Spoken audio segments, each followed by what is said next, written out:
too often we've been used to telling students, oh, this is going to matter for your future. This is going to matter when you're a grown-up. Or this is important because someday you will need this. And I think that while those seem like compelling arguments to a lot of teachers, they are not compelling to our students. What students need is to feel like what they're doing is actually relevant and important now, that it's meaningful to people around them now. And so when they are able to do work that actually does something to impact them or to impact the community around them, it makes it feel like, wow, I have the power to do things that are really good and I can make changes in the world. And so I think that not only does it bring a level of engagement, it actually makes students change their view of themselves, which is more important.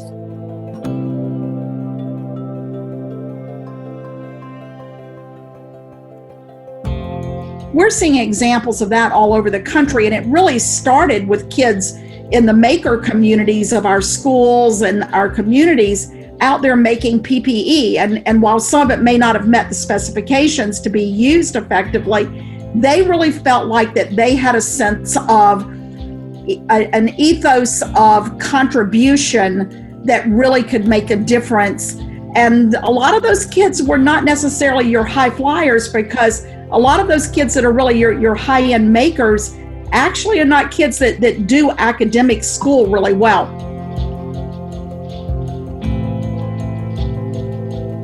I've found that when I was a classroom teacher, I had a lot of human-centered projects that students worked on, and that personal connection with the outside world or people who they don't normally interact with, that like puts them out of their comfort zone, that is when I saw the most engagement. When we were doing projects working with the elderly, when we were doing projects working with refugees in San Diego, that's when students felt like, okay, this work matters. It matters to another human being. Not only is my work going to be seen by the public, but it's going to have an impact on someone else's life. And that's when you see just so much student engagement, because it's purpose. I mean, you think about adults, we like doing things that have purpose. So why would we think that students want to do things that are just meaningless, right? Students want to do work that matters in the same way adults want to do work that matters. So I think as educators, we need to respect our students on that same level and let them do more purposeful work.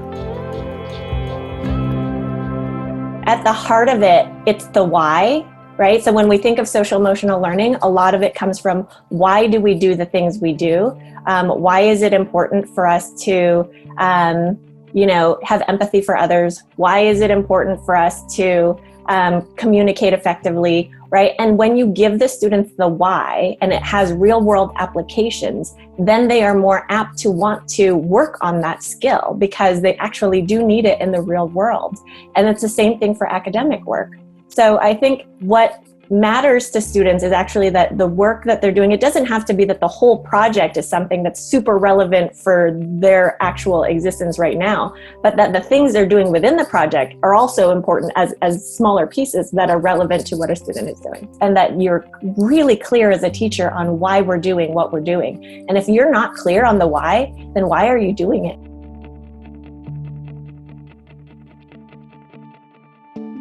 For so many years, our students, especially by the time they get to high school, they feel a little disheartened by their experiences in education. And so many of them turn to sports and other things to say, okay, like, let me try to find like some sort of belonging in this area because I don't feel like I have the capacity to learn or take a test. And it's so discouraging. And so when we brought deeper learning to the division, we've seen students who previously were disengaged. They are the first ones to want to pull, parents and their peers forward to say, like, look at what I learned.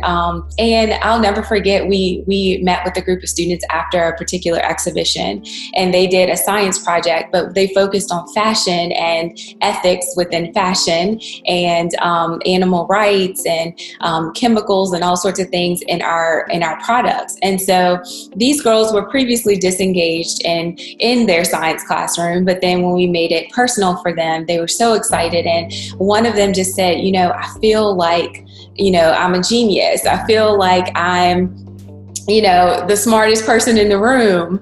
And when you hear students say that, I mean, they never forget those experiences, but most importantly, they remember who they are and what potential they have. And for the first time, many of them feel like they're smart and they feel like that they can really conquer the world. One of the things I observe is, we have it all wrong. The view that the worksheets are the solution. I mean, these worksheets are the problem, right?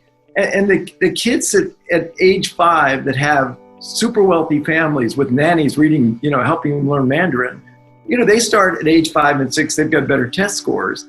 And what happens is when the rest of the kids who don't have those sorts of resources, don't have as high test scores, wail on them with worksheets, right?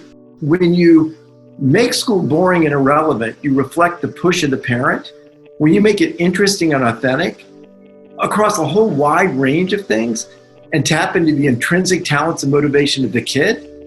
The rich kids don't do that well in that. These kids that we tend to say, oh, they're not gifted in some way, shape, or form because, of a test score that often builds on itself from age 5. I mean, they blow you away. So oftentimes when we're doing work that are discrete assignments, like worksheets, that are measuring a very specific content mastery goal, they don't allow students to show what they can do in a lot of different ways. But when you're able to give students work that matters, it actually requires a lot of different skills. And so students can shine in whatever way that they already do. So like if the student is a very creative student, they might be able to do the creative part of that assignment really well. Or if a student is a brilliant writer, then they might be able to help their group in the writing portion of an assignment. But what happens when you create real world work is that you tap into the idea of a team working together. And so different elements of students' strengths can show up in ways that you might not have seen before, because it's not just a unidimensional way to see a student. You actually get to give them these opportunities to try out different things and to see what they're good at, but also to shine in the ways that they can. One of our questions was, what would you say stresses you the most out in school? The highest percentage we received was with the answer amount of schoolwork at 30%, followed by social aspects and testing both at 20%. Today, we will discuss the effects of overworking and our solutions to reduce the excess of unnecessary work in order to lower the stress levels of students. Raise your hand if you feel stressed due to the amount of work you're assigned for homework. Keep your hands up if you truly believe the homework you receive is beneficial to your learning. Our students that need the most have gifts and talents and are resourceful in ways we could never imagine. So when you bring their voices to the table, they have solutions to problems we've never come up with. We had a couple of years where we had a lot of deaths in our school community. Principals Advisory Group, if you let kids sit quiet long enough, they'll come up with an idea. They came up with a student-led social emotional support program where they did and partnered with division leadership. It was called Train to Go. They provided the support, and when they identified issues, they tracked them to the right people. We have to stop stifling students' growth based on their zip code. Students in under-resourced communities don't need more structure. They don't need more tests. They need more freedom to be creative and interact with instruction and content in meaningful and engaging ways that make sense to them. We don't need to put it in a box and say, here's your social studies book. We're going to learn social studies today. No, it needs to be project-based so that they get how these connections happen. I was a one-time high school dropout, two-time college dropout. Why? Because I had all these questions and issues and concerns that were preoccupying me, and school simply had nothing to do with my world and the world going on around me and the world I saw every night on television. School was about the tried and the true and, the things we need to learn. And I don't see a lot of difference today, except for one thing. You know what's happened today that makes so much of that content seem a little bit less important? This. Today, the world simply no longer cares how much our kids know, because Google knows everything. What the world cares about is not what our kids know, but what they can do with what they know. Yes, content knowledge is important. You need to have a grounding in the scientific method, as I said, in communication skills, history, and so on. But beyond that, you need to have the skills to use that content, and you need to have the will, meaning the motivation to want to learn continuously. We live in the innovation era, and the innovation era demands fundamentally different things from our kids. Academic content knowledge matters, skills matter more, and I would argue motivation matters most. There is some really powerful learning when it's a little bit uncomfortable because it's a little uncertain and it's a little unpredictable and you don't exactly know how it's going to turn out. That, as we're all finding, is really the way the world is. And so helping young people prepare for that, to be able to be the initiators, not just reactive and responding, but being the ones who take the lead, who step up, that's how we prepare young people not only to thrive, but really to become the kind of leaders in our communities that our whole society needs. A senior executive at Apple Computer recently noted, "We've decided that anyone who needs a boss is no longer employable." What they're saying is if you're someone who needs to be constantly told what to do, you're not useful to us as an organization. We want people who can identify ways to make the organization better, manage and direct their own efforts, draw on resources appropriately, and stick with it until they've accomplished the goal. So the question is, why not equip our kids in school with that exact set of skills, particularly since they're invaluable during a period of disruption? It's about how we give youth the tools to enact change. And there is a curiosity in the teenage mind that if we do not tap into, the world will be a much lesser world. For so many years, we've negated that. I think the history of schooling is killing that off. Wait till you engage with the world. Wait till you hit best practice, And so I think what you saw in Parkland, what you saw in the sustainability movement, what you've seen in Black Lives Matter, so much of that comes from a power that youth have.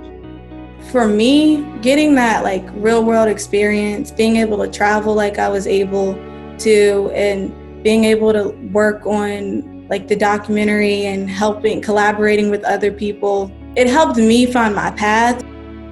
But a lot of students aren't given that opportunity, and a lot of students don't know how to find those opportunities. And that's a big problem. I don't understand why people have all this potential, but no one's tapping into it.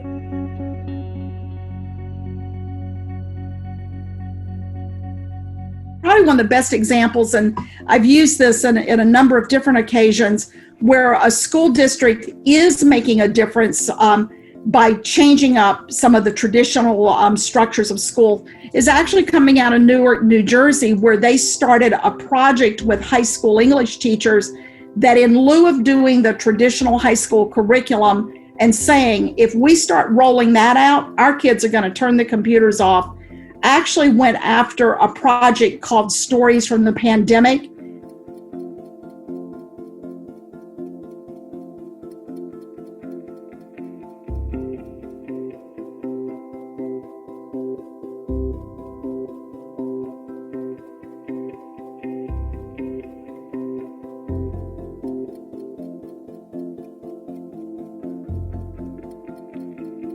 They encourage kids to write, reflect, share stories of their lives, their families' lives, other people that they knew, through media that they were comfortable, whether it was blog style, video style, images, recordings that they were making. And so you think about, there can be a synergy if people are willing to take risks. And boy, when you start abandoning the traditional English high school curriculum, that's a risk.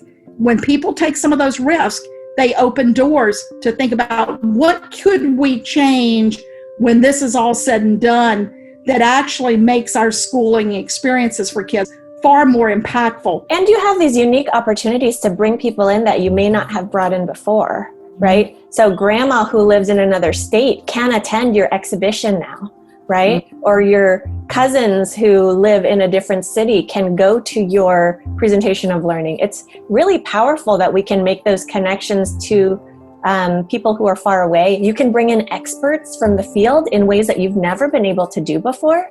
So there is a lot of opportunity for connecting in new ways that actually we didn't explore before.